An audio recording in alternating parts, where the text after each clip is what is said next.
sesuai dengan takdir dari Tuhan.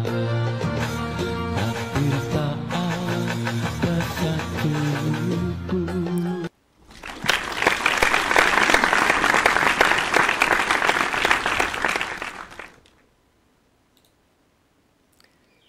Bismillahirrahmanirrahim.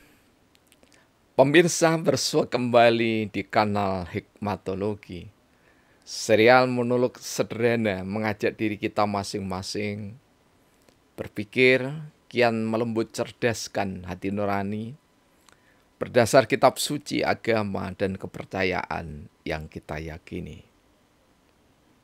Pemirsa,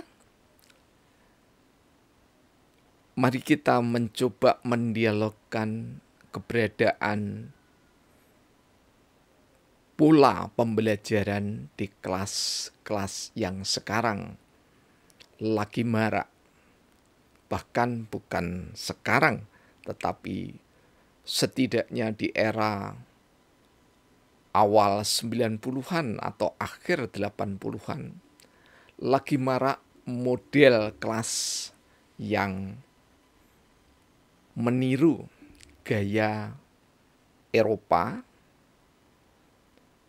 gaya teater Yunani, kemudian serta-merta terkikis habis pola kelas yang dituntunkan oleh Rasulullah Muhammad Sallallahu Alaihi Wasallam dan nabi-nabi yang lainnya.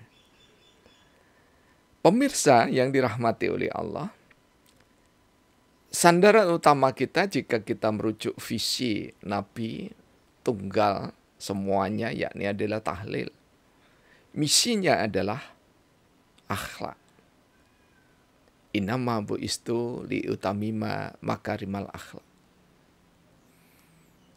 Jadi ketika kita berbicara kelas, di mana seorang guru dan murid, bahkan lazim kalau di perguruan tinggi, beberapa orang guru atau dosen berhadapan dengan murid, tentu saja secara bergantian, atau berhadapan dengan mahasiswa. Di era 90-an kita sudah tidak menemui kursi sekaligus meja yang biasanya diletakkan di pojok. Dan kursi itu yang paling tinggi di antara semua kursi. Karena itu adalah kursinya dosen sekaligus mejanya dosen. Tinggi karena jika dosen itu duduk, maka keberadaan dosen itu bahkan di atas. Ya, jadi keberadaan kepala itu di atas ketika seorang dosen atau guru itu berdiri. Jadi leluasa seorang dosen itu memandang seluruh mahasiswa sampai di kursi yang paling belakang. Kelas yang gemuk berisi sekitar 60-an begitu, maka kemampuan seorang dosen bisa melihat sampai dengan mahasiswa yang paling belakang. Ini bukan sekedar cerita, tetapi ada hikmah. Sebab kalau kita orang beriman, itu belajarnya bukan dari Yunani, berdasar pada filsafat, tidak demikian. Tetapi berdasarkan hikmah dari Tuhan. Karena di dalam Alkitab, di dalam Al-Quran, dalam Bhagavad Gita, di dalam Veda, Tripitaka, ada semua padanan kata tentang hikmah itu. Hikmah di dalam agama Buddha itu sama dengan panna. Saya bersyukur karena bisa dialog dengan para Bante. Ya.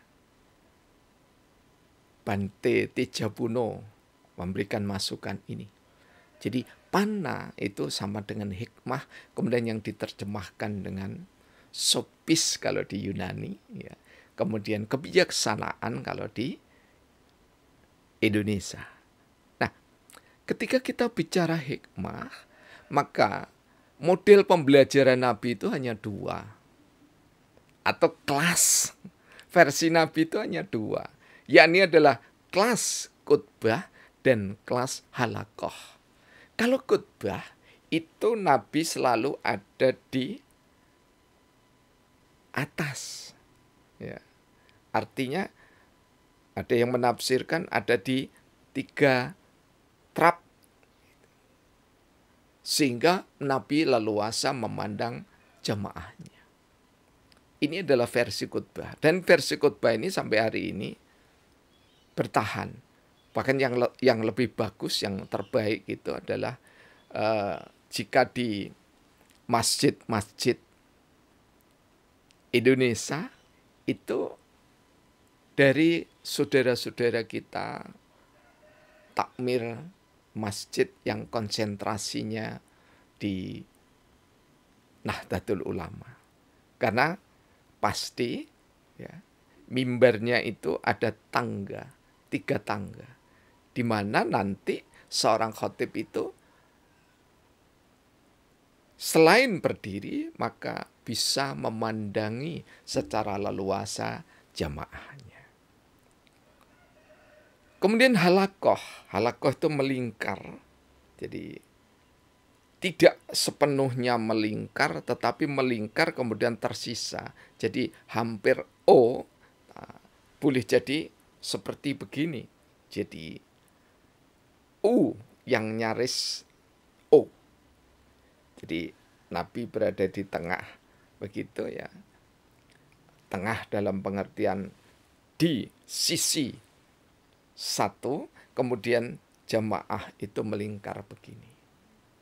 Ini adalah pola klasikal dari insya Allah Rasulullah Muhammad Sallallahu Alaihi Wasallam. Ya.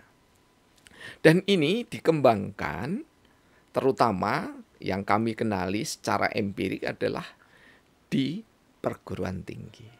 Jadi kelas klasikal di perguruan tinggi ketika era 1970-an akhir itu kita masih menemukan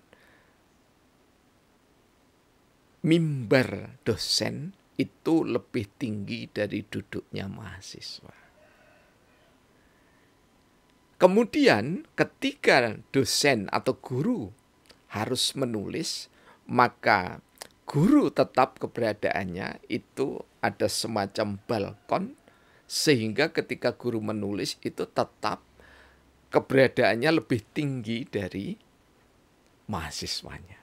Ini kita tidak dapati di tahun 60-an di sekolah dasar, kita tidak mendapatinya. Demikian juga di sekolah menengah pertama, karena kami di desa kami tidak mendapati. Tetapi ketika kami masuk di kota Malang tercinta ini, kami masih mendapati ya, di sekolah menengah atas Islam bersubsidi ya, di Jalan Raden Ajeng Kartini nomor 2 itu masih menggunakan kursi dan meja yang tinggi dan berada di pojokan. Dan lagi-lagi ini adalah turunan dari pola klasikal di zaman Rasulullah Muhammad Sallallahu Alaihi Wasallam. Jadi murid atau mahasiswa itu berada di bawah. Maknanya apa? Secara hikmatologi, maknanya bahwa narasumber yang disebut guru atau dosen pengampu, apalah sebutan yang lainnya, itu benar-benar ada di tempat yang terhormat. Nah, ini sesuai dengan semangat dari surah Al-Mujadilah ayat 11. Yarfa'illahu alladzina amanu minkum waladina utul ilmah darajah. Jadi Orang beriman dan yang menuntut ilmu, otomatis di situ ada narasumbernya atau gurunya, itu ditempatkan beberapa derajat lebih tinggi. Dan ini terwujud secara empirik. Sehingga secara psikologis, mulai dari anak, mahasiswa, ya, itu memahami bahwa guru itu harus diberikan penghormatan yang wajar. Tidak berlebihan, tapi penghormatan wajar. Nah ini saya melihat di sejumlah perguruan tinggi mulai dikikis, bukan terkikis. Siapa yang mengikis? Yang mengikis adalah orang-orang yang sok modern. Jadi kelas sekarang itu dikatakan kelas yang modern jika bentuknya teater. Jadi semacam ini. Jadi kalau panjenengan melihat bekas panggung teater di Yunani yang sudah tinggal puing-puingnya, itu bentuknya pasti begini. Jadi penontonnya itu ada di atas, pemainnya di bawah. Nah, guru itu beda dengan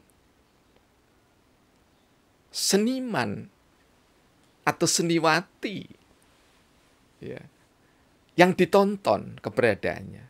Jadi pemain seni apapun itu, bernyanyi dan seterusnya, itu ditonton hakikatnya. Tetapi guru itu bukan ditonton dengan mata semata. Tapi guru itu adalah penuntun. Karena penuntun maka harus ditempatkan di tempat yang terpuji. Tempat terpuji itu disimbolkan dengan atas. Karena itu kalau kita merujuk tangan seperti ini Allah, ketika mengatakan Allah, itu tidak berarti Allah ada di atas kita. Tetapi kalau Allah itu meliputi segalanya, karena meliputi maka tidak berdimensi ruang dan waktu sebagaimana makhluknya.